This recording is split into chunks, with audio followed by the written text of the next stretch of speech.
Hey, John here. So it's the middle of October here. Leaves are falling. Time to think about snowblowers. Of course, it's, I don't know, 80 degrees and I'm sweating here. But, you know, welcome to New England. So these two snowblowers, a friend of mine picked them up in junk. This one has a blown engine. Well, not quite blown. He says it does start with an electric, but I pulled the cord and there's like no compression. I'll measure the compression, but it's basically toast. This one, the engine works. Of course, the auger here is seized on this one. There's a lot of parts that are good on one and not the other, so I'm going to swap them over, but I just wanted to point something out. This is a Craftsman. This is a yard machine. I believe they're both made by MTD, and it doesn't matter. So even though that's a Tecumseh, I think it's a Tecumseh, yeah, Snow King. It's a Tecumseh. That one, not even sure what that is. Probably a Briggs & Stratton. Maybe some Chinese thing, I don't know, but it does work. So I mean, let me give you a close up here. They're almost identical, these machines. So even the handlebars, everything, minus this plastic shroud. The engines are different, but everything else is the same. This snorkel has a little discolor, so I'll probably put the better looking one on there. And you know, things like this handle's rusty, that one's not. I'll just swap a few things around, make one out of the other. Pete, you know, he picked them up in scrap. So Pete's a scrap guy, like I think he's cousins with what's his face there, Lamont Sanford. So they were going to throw these things away. We're going to make one out of two, and hopefully get a couple $100 for them. We'll see what happens. But I just wanted to point out that if you got some snow blowers that are basically everything's made by MTD now, so all these parts are interchangeable. So I'm just going to do this little project. Hopefully it won't take too long. Get this thing running, see what happens. So I think the first thing I'm going to do, well, I do want to measure that fella there, see what kind of compression we got. But I'm going to just swap engines first, and then just because it's easy to do, and then just see about the little trinkets back and forth. This I don't know if I pointed out that auger is completely seized, so I don't know if it's the, you know, what's seized on it, the bar or maybe the propeller to the frame. I don't even know, but you can't move it. That one moves. They're both identical as far as the augers and the transmit, you know, the gearbox. Everything's exactly the same. So this is going to be a quick fix, and I'm even going to probably trade the tires over because those look pretty cool, right? More tread the better. Those are just normal looking. So anyway, let me get these to, well, at least well, let me get a measurement on this, see if I'm right on that, because if you pull this over, listen to this. I'm just pulling a string out. It doesn't have no compression, so I do want to see if I'm right here. I'm expecting 0 compression. Let me go get my little compressor thing. Alright, so I'm expecting like maybe 5 pounds or nothing. Yeah, 0. That's unbelievable. So Pete the Junk Man said this thing started with electric start. I can't believe that, with no compression on a pull start. Alright, yeah, before I do that, I mean, I can't believe, he says, Pete's not someone that tells a fib, so he said it started under, so I got this plugged in to a thing, to the starter. I gotta see if there's any compression on this.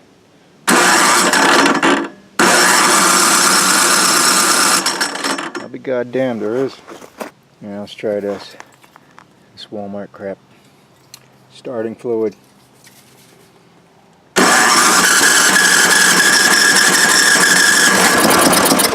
Ooh, sound like I want to start.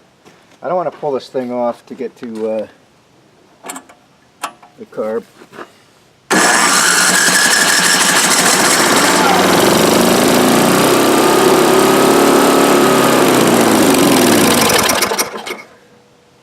I'll be a monkey's uncle. Thing does run. Alright, so I just hooked this gauge up, and I looked in the gas tank to see if there's fuel in there. I don't know what's in there, but I can see right to the bottom of the tank. There's liquid in there. I don't know if it's water or whatever, but I can see right to the bottom of the tank, and it's rusty and nasty. So that's kind of an issue. Probably have to take this tank off and at least clean it up. But let's see what we got for juice here. I'm not gonna pull on it. I'll just do the same thing. Plug her in. See what happens. Where's the?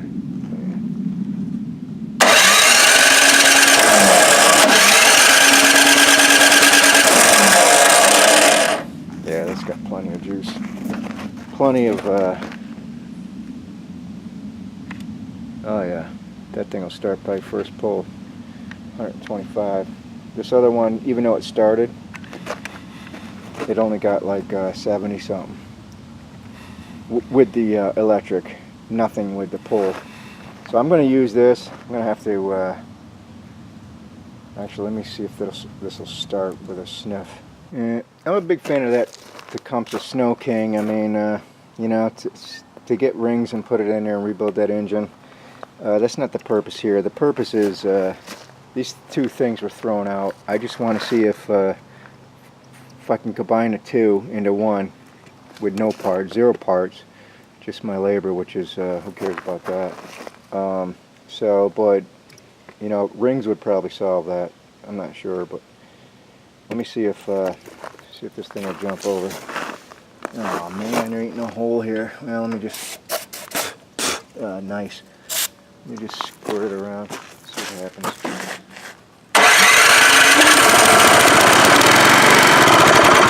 Yeah, this thing will work fine. This thing will work fine. So let me do that. Let me pop this engine off. Yeah, take this engine off here. It's a good engine. Throw it on there. So this should take a couple hours. Not even. Let me see what's doing here. Anyways, I'm glad that the one engine works. I'm kind of surprised at that. If you're not a Snow King for Tecumseh, you should be now. That thing starts with no compression, but let me take these engines off. So I just rotated everything, the transmission, everything's good. So this is the good transmission, bad engine, and I'm going to start swapping parts over like that. Those parts on the rear end there, can't even see what I'm looking at, but basically these crusty things I'm just going to replace with the shiny ones, because I got to take everything apart anyway. So that's where I'm at. So this is pretty good. I'm just going to swap these wheels over. I'm going to swap some shiny parts over. This tunnel's good. The scraper bar looks a little worn, but that scraper bar is perfect. So you see what I'm getting at. Just going to swap parts for parts and make one good one. So those 4 engine bolts got to loosen up. 1, 2, 3, 4. Swap them out. The belts look good. I'll be done in about 20 minutes here. So let me get to work. I have another video of swapping a Briggs, not a Briggs, yeah, Briggs 5 to an 8, but this is going from whatever engine this is, taking that Tecumseh off, so swap the engines completely. But once you do that 4 bolts and these 2 bolts, it's just freakishly easy to get these things off. How easy is that? So like I said, I'll go ahead and clean it up. And I'll go ahead and clean it up. I know it runs. I just, while it's apart here, I'll just, like I said, take that gas tank off. And alright, so let me get this other engine off, get things cleaned up, put them back together, see if they start. So I ended up taking that fuel tank off just because, you know, I was going to add a fuel filter and maybe a shut-off, but so this thing is plugged into the tank, screwed in. It's where your fuel line goes on, but it's already got a filter, so that'll work. So I cleaned that tank the best I could, emptied it out, and again, I don't want to spend any money on this. I want to see if I can get it going. If I have to get a needle and seat for the carburetor or something like that, that's one thing, $5, whatever. But I want to put this tank back on. I want to put it back on the machine and see if I can get this thing running for nothing, and then go from there. So I think the first order of business is just get this goddamn engine back on there.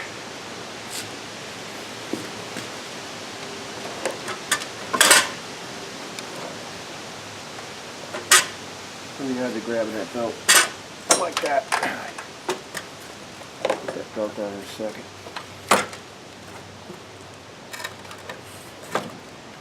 That's about where that needs to be.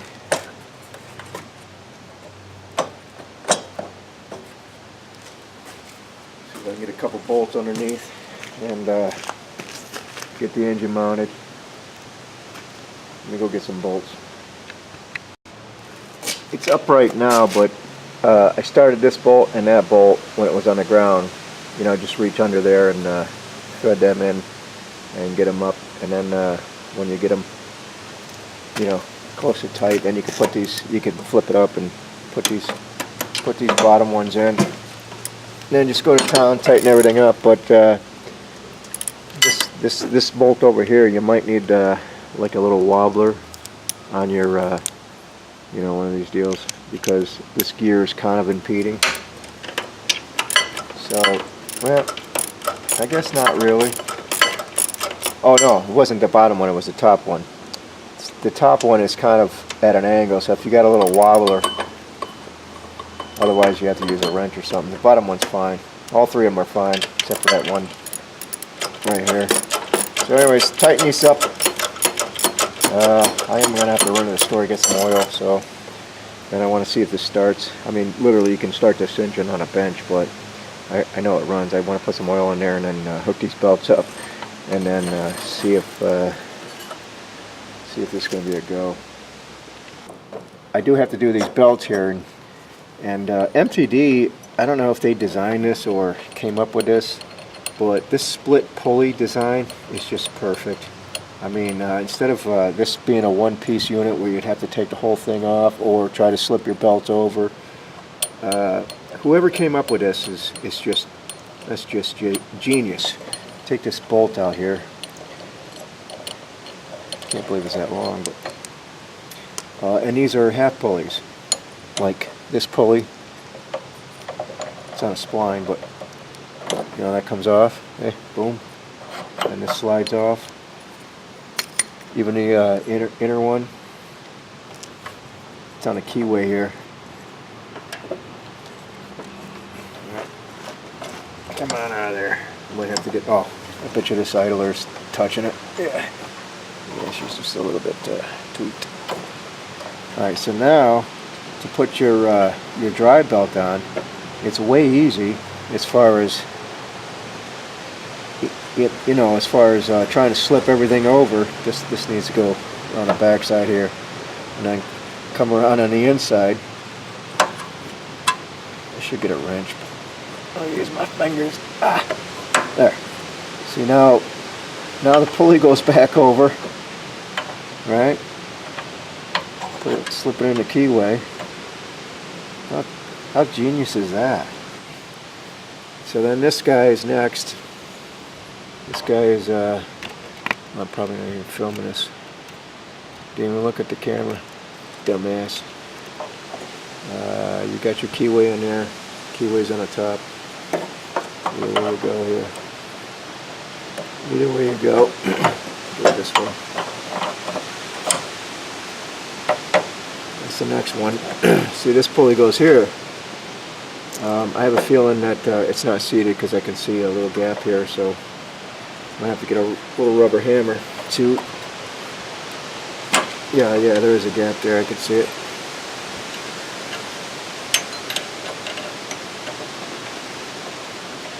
No, serious. It's easier this way. It is, trust me, but things are a little bit rusty. And then this guy goes next. It's just splined. It doesn't have any keyway in it. Of course, you put this here and then this here, like so. And then, of course, your bolt.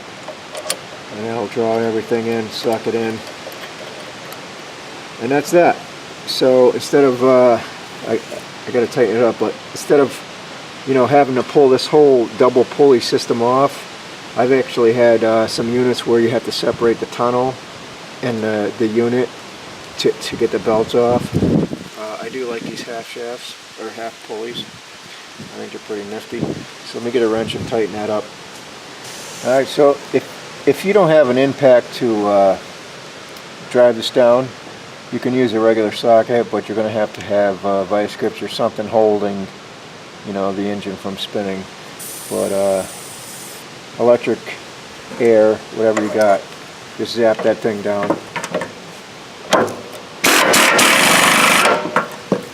That'll do the trick. So that's that. I mean, make sure everything's free flowing. Get your idlers. Make sure nothing's binding. The belts are all good. So that's that. Let's. I'm not gonna, like I said, put the cover on yet. I want the oil's in there. Actually, let's just start this thing up. See if the thing works. Yeah, here we go. Pull it out, and so this is one of those carbs that, well, it's got a primer there. I just did it 3 times. I'm about to start it up here, but I just want to point out the carb has no adjustment as far as high and low, you know, like Tecumseh or, you know, older machines where you get the high speed adjustment, the low speed adjustment. I think it has an idle adjustment. I'm not sure, but that little red guy there is for the idle. So I just primed it. I'm going to start it. So I did prime it. I'm not going to hook the electric up to it, just see if it'll pull. Just going to make sure. Oop. Alright, so that's off. That's on.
I gotta put the cover on there, but good gracious, that was easy.